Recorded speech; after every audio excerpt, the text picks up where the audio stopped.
अगली एक और खबर है जिसकी तरफ भी हम चलना चाहेंगे और ये खबर है खड़गे की खराब भाषा।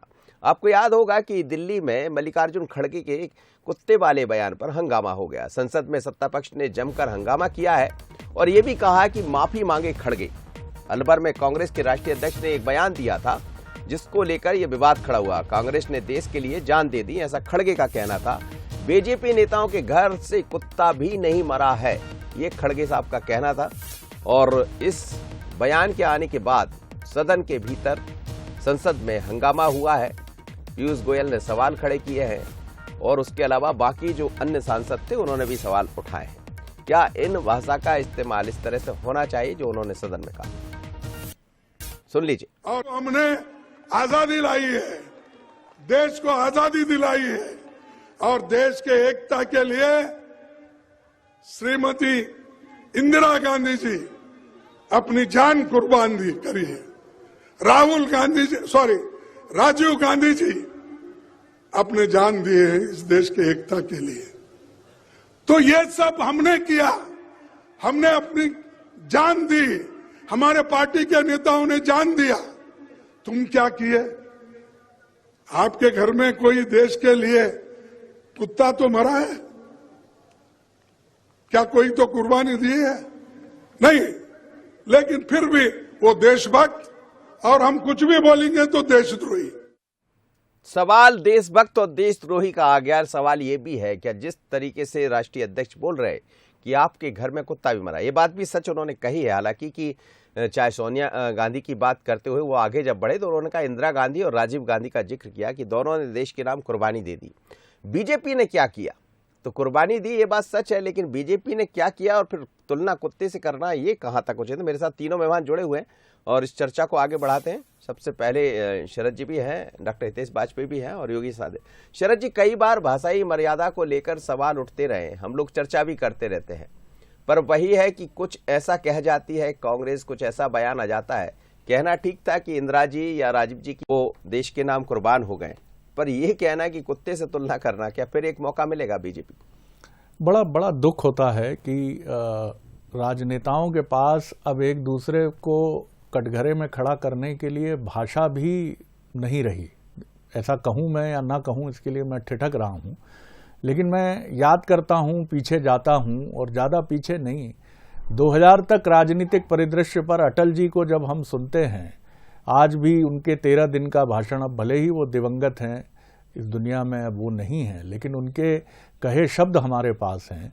और वो भाषण जो 13 दिन की सरकार गिरने पर उन्होंने दिया था, या आप इंदिरा जी को याद करिए, बीबीसी को दिया गया उनका इंटरव्यू याद करिए, चाहे वो आपातकाल के पहले का हो या 1980 में उनकी सरकार बनने का हो।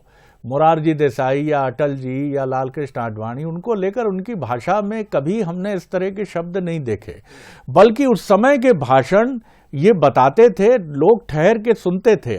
तब सभाओं में प्रायोजित भीड़ नहीं आती थी, लोग जाते थे सुनने के लिए, क्योंकि वो देश की स्थिति को सुनकर, अपने नेताओं के भाषण से सुनकर देश की स्थिति का अंदाजा लगाते थे, एक फर्स्ट हैंड इंफॉर्मेशन लेते थे। अब खड़गे साहब की भाषा में जिस शब्द का प्रयोग हुआ है उसकी क्या आवश्यकता थी? आप कह सकते हैं कि कुर्बानी दी हमने, दावा कर सकते हैं, दूसरी पार्टी को, बीजेपी को आप कटघरे में खड़ा कर सकते हैं, लेकिन सवाल यह भी है कि इसमें कोई भी पीछे नहीं हटता। अब खड़गे जी ने यह बात की है, आपको जैसे मध्य प्रदेश का जो मसला उठा था, वहां से चंद्राकर जी का बयान आ गया कि कुकुर बिलार, ये कुकुर भौंकते रहते हैं। अब ये इसमें कोई भी, क्योंकि मुझे लगता है कि देखिए, राजनीति, माफ कीजिएगा मैं हल्का नहीं कर रहा हूं बात को, लेकिन कपिल शर्मा का कॉमेडी शो नहीं है, स्टैंड अप कॉमेडियन नहीं है राजनेता हमारे, बहुत सम्माननीय है। और खड़गे साहब तो देश की सबसे पुराने पार्टी के अध्यक्ष हैं, वो अपनी ही पार्टी के लिए मुश्किल खड़ी कर देते हैं। और आज हम देख रहे हैं कि सदन में इसी को लेकर बीजेपी और बीजेपी समर्थक राजनीतिक दल खड़गे जी और कांग्रेस को कटघरे में खड़ा कर रहे हैं। योगेश यादव जी, आप भी भाषाई मर्यादा का ज्ञान रखते हैं, लगातार लिखते हैं, कई ऐसी बातें कहते हैं, वो अपना एक तरीका सलीका होता है। आपके ही राष्ट्रीय अध्यक्ष जो तुलना कर रहे हैं, जिस तरह शरद जी कह रहे थे कि पहले भी सदन की गरिमा रही है, अटल जी को आज भी सुनते हैं, इंदिरा जी को भी आज सुनते हैं, लेकिन सवाल यही है, क्या ये गलती कर बैठते हैं आप लोग? देखिए मनोज जी, पहली बात तो ये स्पष्ट है इस देश में भारतीय जनता पार्टी या जनसंघ या इससे संबंधित जितने भी संगठन, इनका कोई योगदान नहीं रहा। इस शाश्वत सत्य को हम कोई भी अनदेखा नहीं किया जा सकता। और कई तो आजादी के पहले आरएसएस से संबंधित या और भी जो अनुवांशिक संगठन है, उनकी क्या संदिग्ध भूमिका है, ये भी इतिहास में जग जाहिर है। अब ये इतिहास को कितना भी मिटाने की कोशिश करें, कितने भी महात्मा गांधी के बलिदान, पंडित जवाहरलाल जी नेहरू की गाथाओं को और या इंदिरा जी के बलिदान को मिटाने की कोशिश करें, तो ये संभव नहीं है। तो अब जिनके पास कुछ नहीं है, जिनके पास इतिहास में शून्य है, जिनके पास इस इतिहास की उपलब्धि नहीं है, सर जो इतिहास में दर्ज हो गया वो मिटेगा नहीं सर। कौन वो कैसे मिटेगा? वो भाषाई मर्यादा की बात है योगेश जी। भाषाई मर्यादा पर आ रहा हूं सर मैं जी। होता क्या है, आज हमारे घर के अंदर सबसे वफादार जानवर रहता है डॉगी, कुत्ता के कहते हैं सर उसको। प्लीज आप योगेश जी बहुत ही भद्र और बहुत ही साहित्यिक व्यक्ति हैं, आप इसको जस्टिफाई तो नहीं कर सकते। मैं समझता हूँ राष्ट्रीय अध्यक्ष के बयान पर टीका टिप्पणी नहीं हो सकती है, लेकिन मुझे लगता है कि आप ये तो कह ही सकते हैं कि भाषाई मर्यादा का हम सब ध्यान रखें। सर होता यह है कि उनका अभिप्राय ये था खड़गे साहब का कि हमारे पास कुछ ना हो, संसाधन हो, हमने यदि अपने घर के अंदर कोई डॉगी पाल रखा हो, उसी को भौंकने के लिए हम भेज देते हैं अंग्रेजों के पीछे कि जाओ भाई भौंक कर आ जाओ देश की आजादी के लिए। तो इनके घर से तो वो एक डॉगी भी नहीं भेजा गया भारतीय जनता पार्टी के या जनसंघ के नेताओं के वहां से कि जाके भौंक कर आओ साहब, आप अंग्रेजों को भगाना है, डर बनाने के लिए। सर इस तरह के बिंब जो है अपने घर के डॉगी को भी नहीं भेजा। रसातल की तरफ ले जाएंगे योगेश जी, ऐसा इस तरह की भाषा का हम आप बहुत विद्वान नहीं सर। आप देखिए उनका अभिप्राय उसको जस्टिफाई नहीं किया जा सकता, उसको जस्टिफाई नहीं भी स्पष्ट कर दूं कि उन्होंने भारतीय जनता पार्टी। ठीक है सर, हम इस पर एक प्रतिक्रिया ले लेते हैं, फिर एक और बयान आपको दिखाएंगे जरा। डॉक्टर हितेश वाजपेयी जी की एक प्रतिक्रिया। उनका ये था कि घर के अंदर यदि आपका डॉगी तो उसको तो भोगो। एक और बयान बड़ा बयान आया, पहले डॉक्टर साहब की एक प्रतिक्रिया ले। डॉक्टर साहब जी, मनोज जी आपने बहुत कुछ वैसे ही स्पष्ट कर दिया है, बहुत दुखद और एक पीड़ादायक निंदनीय बयान है।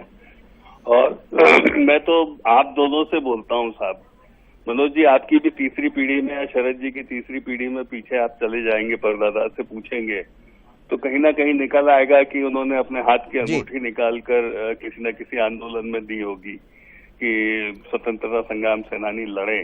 आपके घरों में से भी कोई ना कोई कार्यकर्ता निकल के कहीं ना कहीं काम किया होगा।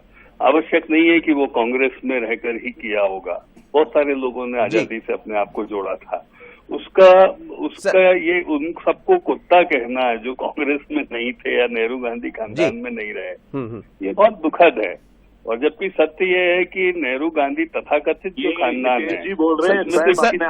सर मैं इस चर्चा को आगे बढ़ाऊंगा, एक और बड़ी खबर ले रहा हूं सर, आप बने रहिएगा सर। एक और बड़ी खबर, खड़गे की भाषा के बोल के बाद एक और बोल, ये बॉलीवुड गीतकार मनोज मुंतशिर के विवादित बोल सामने आए हैं और राहुल गांधी पर उन्होंने आपत्तिजनक टिप्पणी की है। उन्होंने कहा कि विदेशी माता से पैदा पुत्र राष्ट्रभक्त नहीं हो सकता, ये मनोज मुंतशिर का कहना है। भोपाल में बाल रंग के कार्यक्रम में बोल रहे थे मुंतशिर, और कहते कहते क्या कह गए जरा मनोज मुंतशिर को भी सुन लीजिए। बहुत अच्छी बातें करते हैं लेकिन ये क्या कह गए वो जरा सुनिएगा। मनोज मुंतशिर अभी चाइना को भगाया और हमें उस वक्त दुख होता है जब एक निहायत गैर जिम्मेदार राजनेता इस देश का यह कहता है कि हमारे सैनिक चाइनीज सैनिकों से पिट गए। इतनी शर्मनाक भाषा का प्रयोग किया जाता है, कैसे करता है कोई? पिट गए, हमारे सैनिक पिट गए। लेकिन मैं क्या दोष दूं? मैंने चाणक्य को पढ़ा है, आपने भी पढ़ा होगा। चाणक्य का स्टेटमेंट है, मैं कोट कर रहा हूं सीधे। आचार्य चाणक्य, विष्णुगुप्त चाणक्य ने लिखा है कि विदेशी माता से पैदा हुआ पुत्र कभी राष्ट्रभक्त नहीं हो सकता। साथियों, प्रॉब्लम डीएनए का है, कुछ नहीं कर सकते आप और मैं उसका। एक तरफ मेरा और आपका डीएनए है, मेरा और आपका डीएनए हमें क्या सिखाता है? हम तो भारत माता कहते हैं ना, तो जब हमने भारत माता कह दिया तो हमको मां से प्यार करना सीखना थोड़ी है, कोई क्रैश कोर्स थोड़ी करना है, किसी स्कूल में थोड़ी जाना है कि देखो भारत माता से प्यार कैसे किया जाता है। चलिए, कई बातें उन्होंने कही, लेकिन बात ही बात में ऐसी बात भी कही है जो विवाद का विषय तो बनी गई है। और मेरे साथ तीनों मेहमान जुड़े हुए हैं, मैं डॉक्टर साहब भी जुड़े हैं, साथ ही योगेश यादव जी भी जुड़े हैं और शरद जी, आपसे एक छोटी सी प्रतिक्रिया इस पर, फिर मैं आगे चलता हूं दोनों मेहमानों की तरफ। आपके कोई सवाल हो दोनों मेहमानों से, आप कर सकते हैं। निंदनीय है ये बयान, जितना भाषाई मर्यादा को लेकर हम जिस बयान की निंदा कर सकते हैं। जयचंद का डीएनए क्या था? डीएनए किसी एक बात को पकड़कर चाणक्य ने जिस संदर्भ में कहा, जिस काल के लिए कहा, उसको पूरी दुनिया में अप्लाई कर देना, पूरी दुनिया में। और भारत तो एक बहुभाषाई और बहु जातीय संस्कृति वाला राज्य है, देश है, जहां आप देखते हैं कि कन्नड़ भाषी लड़की जो है वो टिपिकल उत्तर प्रदेश के लड़के से ब्याहती है, उत्तर प्रदेश की लड़की मलयालम लड़के से उसकी शादी होती है, और अब तो विदेश से भी बहुएं खूब आती हैं। लेकिन आप इस देश में अगर आप तथाकथित गद्दारी का रिकॉर्ड आप देखेंगे, चाहे आप अंग्रेजों के समय देखिए या आप मुगल काल में देखिए, तो जिन पर उंगलियां उठी हैं, क्या वो सब विदेशी माता की संतानें थी? ये सब बातें ताली पिटवाने का मैं फिर कहूंगा सर, कि आप अगर टेलीविजन के किसी स्टैंड अप शो की तरह ताली पिटवाने के लिए बोलेंगे तो आप ऐसी गलती करेंगे। और दुर्भाग्य से अभी एक ऐसा समाज भी तैयार हो गया है जो ताली बजाकर भ्रम पैदा कर देता है कि आपने ठीक बात कही है, इसलिए जो ये बात कहता है उसको भी भ्रम हो जाता है कि उसने ठीक कहा है। लेकिन ये दुर्भाग्यपूर्ण है, निंदनीय। और मेरे साथ जो दोनों विद्वान राजनेता हैं, मैं हितेश वाजपेयी को जरूर सुनना चाहूंगा इस पर। जी डॉक्टर हितेश वाजपेयी। देखिए शरद जी, मैं आपसे पहले ही इस बात को कह चुका हूँ कि शब्द जो होते हैं साहब, हम जैसा कहते हैं ना, ब्रह्म होते हैं, बिल्कुल ठीक रहते हैं, आते रहते हैं, घूम जाते हैं, एक बार घूम जाते हैं, वापस नहीं लिए जा सकते। अभिव्यक्ति की आप कह सकते हैं अपने मन के विचारों की पराकाष्ठा होती है, तो वो अच्छी हो साहब। और यदि कांग्रेस को ऐसा लगता है कि देश को आजाद कराने में उनका योगदान रहा है, तो बहुत सारे ऐसे लोग रहे हैं जिन्होंने कांग्रेस नहीं ज्वाइन करी थी और वो अपने अपने तरीके से योगदान देते रहे। जी। कई ऐसे लोग हैं जो अंग्रेजों की सर्विसेज में रह के योगदान देते रहे, मंगल पांडे जैसे लोग, जो भाई उन्हीं की सेना का हिस्सा थे लेकिन भागी हो गए। योगेश जी, बस एक मिनट बात पूरी हो जाए, आपकी बात ले रहे हैं। हाँ, मुझे ऐसा लगता है कि भाई आप क्या इन सबको कुत्ता कहोगे? क्या मंगल पांडे को उस श्रेणी में रखोगे क्योंकि वो कांग्रेस में नहीं थे? तो देखो, ये चर्चा जो है ना, ये तर्कों की चर्चा है, अमर्यादित चर्चा है, जिससे सब कुछ छिन्न भिन्न ही होना है। ये बात जी डॉक्टर साहब, ये आपकी बात से सहमति जताई जा सकती है कि हम ये इस आधार पर फैसला नहीं कर सकते हैं कि कोई अगर जनसंघ से या तत्कालीन राष्ट्रीय स्वयंसेवक संघ के किसी आनुषांगिक संगठन से या कांग्रेस से या मार्क्सवादी कम्युनिस्ट पार्टी से या समाजवाद की किसी धारा से, प्रजा सोशलिस्ट पार्टी जो उस समय हुआ करती थी, इनसे जुड़ा है, तो किसी एक ही पार्टी का कॉपीराइट था, ऐसा नहीं है जी। इस देश में राष्ट्रभक्ति की अनेक धाराएं थी। आजाद हिंद फौज को क्या हम राष्ट्रभक्त नहीं मानेंगे? चाहूंगा जी योगेश जी, बोलिए। अंतिम लाइन सर, आप दोनों बैठे हैं, आप दोनों तो किसी दल के नहीं है, तो मैं क्या कहूं कि भाई यदि आपको राष्ट्रभक्त होना है तो या तो कांग्रेस ज्वाइन करो या भाजपा, ऐसा कोई प्रस्ताव लाना पड़ेगा। सवाल है, मौजूद सवाल है।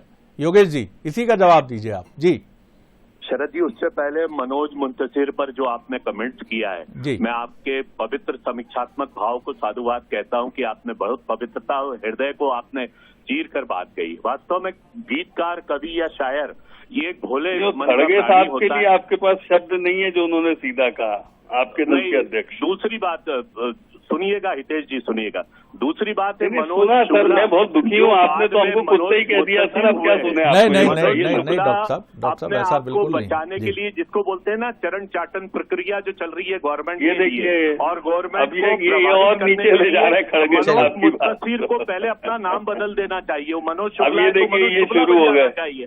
अब मनोज शुक्ला बड़े हैं छोटे हैं, बने तो कहीं ना बड़े बने, हम सब बड़े बने। नहीं, ये आपको लग रहा है इनकी भाषा से अच्छी तरह जानते हैं कि इस बात को। अब हितेश जी ये अपने अध्यक्ष भाषाई मर्यादा पर सब ध्यान रखते हैं इसका। योगेश जी, आग्रह है आपसे भी जी, क्या मर्यादा रखेंगे? चलिए सर, जब कांग्रेस का राष्ट्रीय अध्यक्ष कुत्ता बोल रहा है तो ये क्या मर्यादा प्रक्रिया के अंतर्गत लग गए? अरे फिर आप क्या क्या चाहते हो? चलिए सर, ये विवाद हमें लग रहा है और बढ़ता जाएगा, क्योंकि भाषाई मर्यादा जब जब लांगी गई है तो उस पर सवाल उठे हैं और सवाल उठना लाजमी भी है। वो जिसके भी बयान हो, चाहे मनोज मुंतशिर के हो या खड़गे साहब के हो, ऐसा कहा भी जाता है कि जो बोलना है पहले उसको जरा तौल कर बोलेंगे तो फिर ये स्थितियां निर्मित नहीं होगी। हमेशा शब्दों को लेकर एक सवाल चीज उठते मैं हैं। जरूर कहूंगा मनोज, डॉक्टर हितेश वाजपेयी ने जो बात कही, शब्द ब्रह्म है और हमेशा शब्द के बारे में ये कहा जाता है कि नष्ट नहीं होता। आप जो भी कहते हैं, हमारी सनातन परंपरा की हम बात कर रहे हैं, वो घूमता रहता है और इसीलिए शब्द बोलने के पहले हम भी जीवन में बहुत गलती करते हैं, घर में, परिवार में, समाज में, कार्यालय में। जी। जो बात हम कह देते हैं वो बात कभी कोई विस्मृत नहीं करता, इसलिए बोलने के पहले, और क्षमा एक बहुत अच्छा शब्द है खड़गे जी के लिए भी, योगेश जी के लिए भी, हितेश वाजपेयी जी के लिए भी, शरद जी के लिए भी, मनोज जी के लिए भी। अगर गलती होती है तो मन से माफी मांगिए, प्रायश्चित की गंगा में डुबकी लगाइए, मत डिफेंड करिए, किनारे हो जाइए। उसके बाद हाँ, मैं भाषाई संयम चूक गया, लेकिन आप मुझे मारेंगे तो नहीं ना, क्षमा कीजिए। और इस देश को सबने बनाया है, किसी एक पार्टी, एक दल ने नहीं बनाया है। और कृपया करके अपने अपने समर्थकों को और इस देश की विराट आबादी को भ्रमित मत करिए। देश के इतिहास को लेकर सच्ची बातें करिए, सम्मान रखिए एक दूसरे का, क्योंकि चौधरी की हवेली है सर भारत। इसमें बीजेपी भी है, कांग्रेस भी है, समाजवादी भी है, द्रविड़ मुनेत्र कड़गम भी है, डीएमके भी है, सब हैं। हम सब चौधरी की हवेली में, हमारी पगड़ी मत उछालिए सर। बहुत सही आपने बात कही और हमें लग रहा है कि बार बार ये बात कही जाती कि किसी बात से तो संभल जाइए, बोलने से पहले समझिए। लेकिन अब क्या समझ पाएंगे, वो बीजेपी हो, कांग्रेस या मनोज मुंतशिर। आप सभी मानों का बहुत धन्यवाद। शरद जी आपका, हितेश वाजपेयी जी और साथ ही योगेश यादव जी। खड़गे की खराब भाषा पर विवाद खड़ा हो गया, लेकिन बात मनोज मुंतशिर की भी है। ये कार्यक्रम के जरिए समझ आता है कि आखिर कहाँ जा रही है राजनीति। पर बड़ा सवाल यही, क्या बोल में अब सुधार होगा? मुझे